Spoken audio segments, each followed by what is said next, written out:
Warroonni moobaayilii yeroo baay'ee itti fayyadamuudha. Moobaayiliin ija isin balleessuudhaan rakkina biraatiif isin saaxile.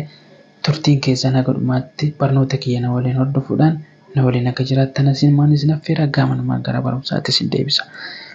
Jalqaba pileestoorii keenya irra ni seenna.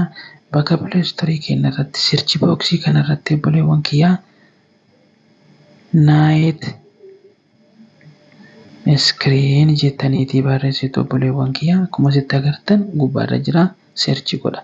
Akkuma asitti agartan appilikeeshiniin kana fakkaata inistaal godhaa jechuu obboleewwan kiyyaa.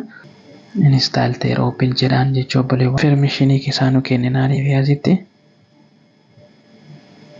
appilikeeshinicha keenya bira deemna.